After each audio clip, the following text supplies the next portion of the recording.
बिस्मिल्लाहिर्रहमानिर्रहीम। अस्सलाम वालेकुम स्टूडेंट। हमारी जो लेक्चर सीरीज़ चल रही थी, आज उसमें हम जिस टॉपिक को डिस्कस करेंगे वो है साइटोप्लाज्म। इस टॉपिक को आपने मिलर एंड हार्ले से तो नहीं डिस्कस करना, क्योंकि मिलर एंड हार्ले में तो इसका बहुत ही कम पोर्शन है। उसके अलावा मैंने इसको जो तैयार किया है वो किधर से किया है, एफएससी की बुक से किया है। उसके अलावा जो एमडी कैट की बुक हैं, किप्स वगैरह की या स्टार वगैरह की, उधर से मैंने इसके लेक्चर को क्या किया, तैयार किया। सबसे पहले तो हम देखते हैं कि साइटोप्लाज्म होता क्या है। साइटोप्लाज्म जो ये न्यूक्लियर मेम्ब्रेन है, इससे बाहर की तरफ और सेल मेम्ब्रेन से अंदर की तरफ जितना भी ये लिक्विड पोर्शन या वाइट कलर का ये जो पोर्शन आपको नज़र आ रहा है, जिसके अंदर ये डिफरेंट ऑर्गेनेलीज प्रेजेंट हैं, इसको हम क्या कहते हैं, साइटोप्लाज्म कहते हैं। अब साइटोप्लाज्म से पहले डिस्कस करने से पहले आपको कुछ टर्मिनोलॉजीज़ का पता होना चाहिए जो बहुत ही ज़्यादा इंपॉर्टेंट हैं, और स्टूडेंट मोस्टली इनके दरमियान क्या होते हैं, कन्फ्यूज़ ही रहते हैं। अब स्टूडेंट की कन्फ्यूजन को दूर करने के लिए मैंने इनको डिस्क्राइब किया अच्छे से, आप लोगों के साथ डिस्कस करता हूँ। सबसे पहले तो हम देखते हैं कि क्या होता है प्रोटोप्लाज्म, क्या होता है। अब ये न्यूक्लियस है, न्यूक्लियस के इनसाइड जो ये मटेरियल है, ये जो न्यूक्लियर मेम्ब्रेन के इनसाइड, इसको हम कहते हैं न्यूक्लियोप्लाज्म। और इससे बाहर जो न्यूक्लियर मेम्ब्रेन और सेल मेम्ब्रेन के दरमियान ये जितना भी ये वाला हिस्सा है, इसको हम क्या कहते हैं, साइटोप्लाज्म कहते हैं। अब न्यूक्लियोप्लाज्म और साइटोप्लाज्म, इन दोनों को अगर हम कंबाइन करके कहें तो हम क्या कहते हैं, इसको प्रोटोप्लाज्म कहते हैं। अब प्रोटोप्लाज्म इसको अगर हम प्लांट सेल के अंदर अगर हम डिस्कस करें कि प्रोटोप्लास्ट क्या है, प्रोटोप्लास्ट होगा कि न्यूक्लियोप्लाज्म, साइटोप्लाज्म, और इन दोनों के साथ हम किसको, सेल मेम्ब्रेन को भी अगर ऐड कर दें तो ये क्या बन जाएगा, प्रोटोप्लास्ट बन जाएगा। लेकिन अगर आपको प्लांट सेल को बनाना हो क्या, प्रोटोप्लास्ट, तो आप क्या करेंगे, उसमें से जस्ट जो सेल वॉल है उसको माइनस कर देंगे। क्यों? क्योंकि हमें पता है कि भी जो सेल मेम्ब्रेन से बाहर भी प्लांट सेल के अंदर एक मेम्ब्रेन मौजूद होती है, जिसे हम क्या कहते हैं, सेल वॉल कहते हैं, जो बाहर की तरफ होती है। अगर हम सेल वॉल को माइनस कर दें तो बाकी वही बचेगा, सिर्फ क्या, सेल मेम्ब्रेन बचेगी, उसके बाद साइटोप्लाज्म बचेगा और न्यूक्लियोप्लाज्म। इन तीनों को हम कंबाइन क्या कहते हैं, प्रोटोप्लास्ट कहते हैं। अब प्रोटोप्लास्ट की जो है प्लांट सेल के अंदर बहुत ही ज़्यादा इंपॉर्टेंस है। जैसे हमने अगर प्लांट सेल के बारे में हमने पढ़ा हुआ है कि इनके अंदर क्या होता है, टोटीपोटेंट होते हैं। मतलब इनके अंदर हर सेल के अंदर क्या होती है, टोटल पोटेंशियल होती है। मतलब इतनी पोटेंशियल होती है कि वो एक नया प्लांट्स को क्या कर सके, बना सके। तो अगर हमने प्लांट सेल्स को क्या करना हो, प्रोटोप्लास्ट बनाना हो, तो हम क्या करते हैं, उसमें से सेल वाल को क्या कर देते हैं, रिमूव कर देते हैं। बाकी जो भी पोर्शन बचता है उसका वो क्या कहता है, प्रोटोप्लाज्म कहलाता है, और प्रोटोप्लास्ट कहते हैं उसको हम। अब प्रोटोप्लास्ट जो है उसकी प्लांट्स के अंदर इंपॉर्टेंस ऐसे है कि अगर हमने क्या करना हो प्लांट्स को, मतलब एक ही सेल को, मतलब उससे नया प्लांट बनाना हो, तो हम उसमें से क्या करते हैं, सेल वाल को रिमूव करते हैं। तो बाकी क्या बचता है पोर्शन उसका, प्रोटोप्लास्ट। अब प्रोटोप्लास्ट जो होता है वो एम्ब्रियो की तरह क्या करता है, बिहेव करता है, और एक नया प्लांट जो होता है वो क्या करा, बना देता है। अब उसके बाद कुछ और टर्मिनोलॉजीज़ भी हैं इसके अंदर, साइटोप्लाज्म के अंदर। पहले हम साइटोप्लाज्म को देखते हैं कि है क्या। ये है, inner to the cell membrane lie cytoplasm which contain many cell organelles.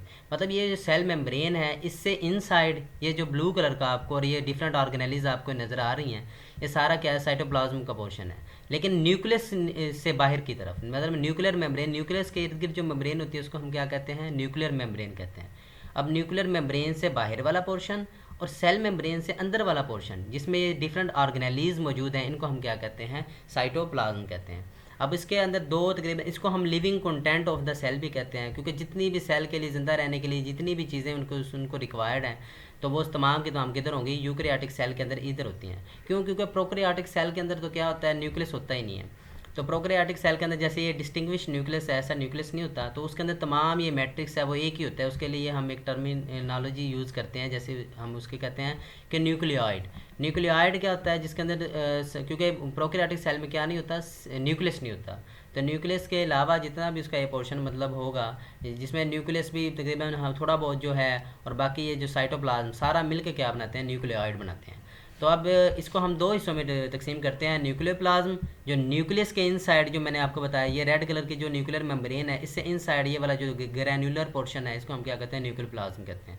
और इससे बाहर वाला पोर्शन, मतलब न्यूक्लियोप्लाज्म से बाहर वाला ये वाला वाइट कलर का पोर्शन, जिसके अंदर डिफरेंट ऑर्गेनेलीज हैं, और सेल मेम्ब्रेन से इनसाइड जो पोर्शन है, इसको हम क्या कहते हैं, साइटोप्लाज्म कहते हैं। और इन दोनों को बहुत हम कंबाइन करके क्या कह रहे हैं, लास्ट में हमने देखा ये प्रोटोप्लाज्म कहते हैं।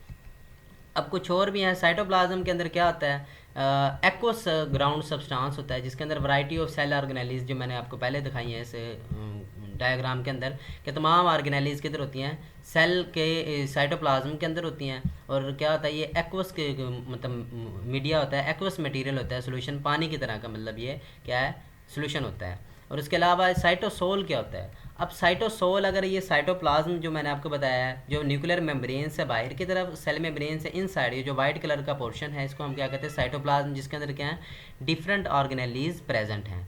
अगर हम ये साइटोप्लाज्म में से क्या करें, इन ऑर्गेनेलीज को माइनस कर दें, तो बाकी जितना भी ये वाइट कलर का ये फ्लूइड पोर्शन बचेगा, इसको हम क्या कहेंगे, साइटोसोल कहेंगे।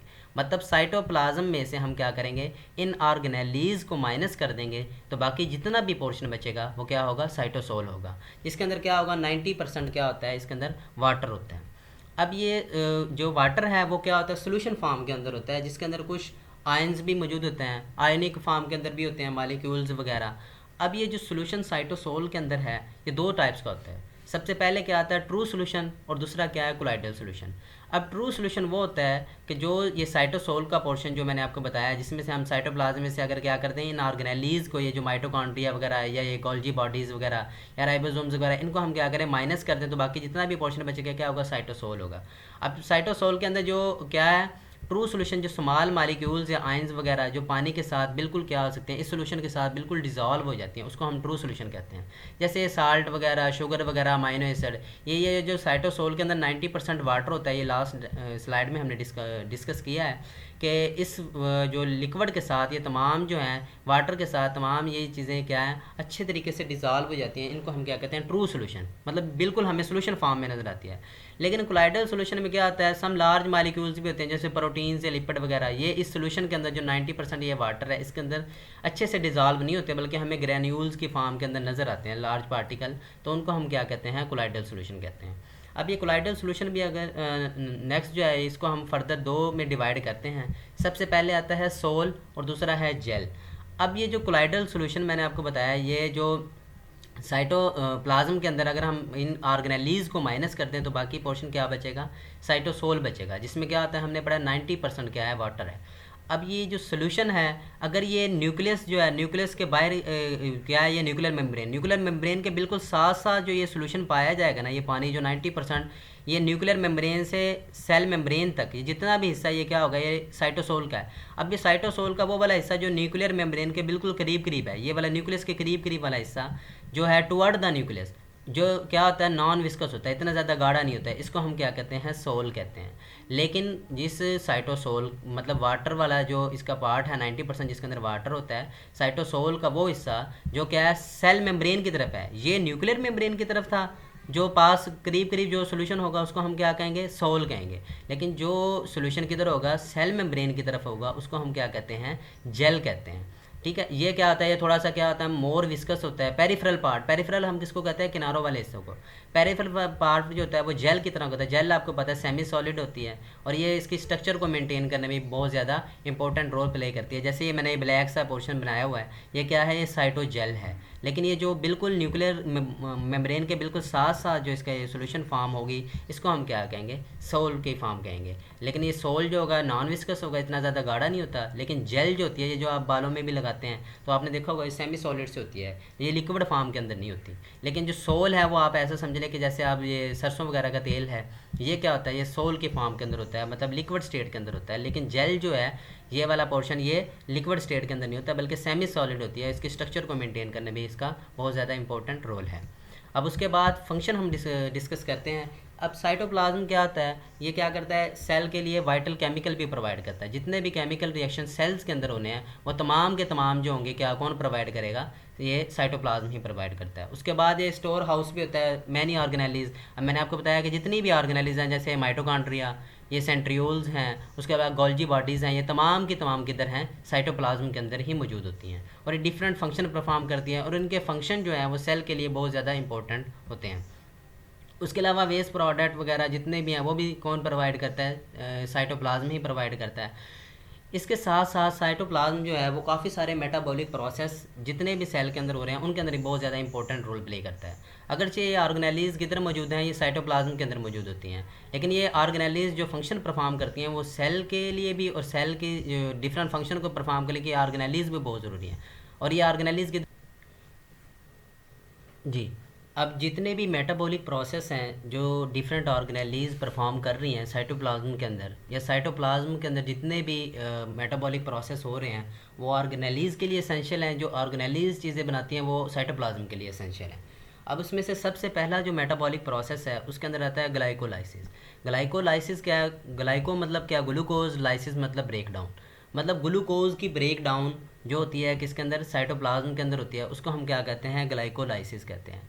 ये जो सेलुलर रेस्पिरेशन वगैरह है, वैसे ये हम पढ़ेंगे नेक्स्ट इंशाल्लाह आने वाली वीडियोस के अंदर कि जो सेलुलर रेस्पिरेशन का प्रोसेस है वो माइटोकॉन्ड्रिया के अंदर होता है। अब उसके 4 स्टेप होते हैं, लेकिन उसमें से जो फर्स्ट स्टेप होता है उसका, जिसमें ग्लूकोज जो होता है वो 1 molecules of glucose 2 pyruvic acid या पायरोवेट्स के अंदर कन्वर्ट होता है। वो किधर होता है? वो साइटोप्लाज्म के अंदर होता है, जिसमें ग्लूकोज की ब्रेक डाउन होती है 1 मालिक्यूल ग्लूकोज की, और वो हमें क्या देता है? 2 पायरोविक एसिड या पायरोवेट्स देता है।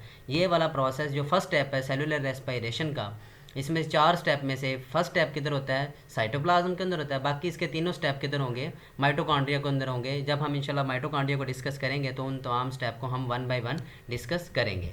उसके अलावा भी और भी कुछ प्रोसेस हैं जो मेटाबॉलिक प्रोसेस जो साइटोप्लाज्म के अंदर होते हैं, जैसे प्रोटीन की बायोसिंथेसिस। अब प्रोटीन्स की सिंथेसिस कौन करवाते हैं? राइबोसोम्स करवाते हैं। लेकिन अब क्या होगा, हमें पता है कि जो न्यूक्लियस है उसके अंदर क्या होता है? डीएनए होता है। किसके ऊपर? क्रोमोसोम्स के ऊपर। अब ये क्रोमोसोम्स जो के ऊपर जो डीएनए है, डीएनए से क्या बनता है? आरएनए बनता है।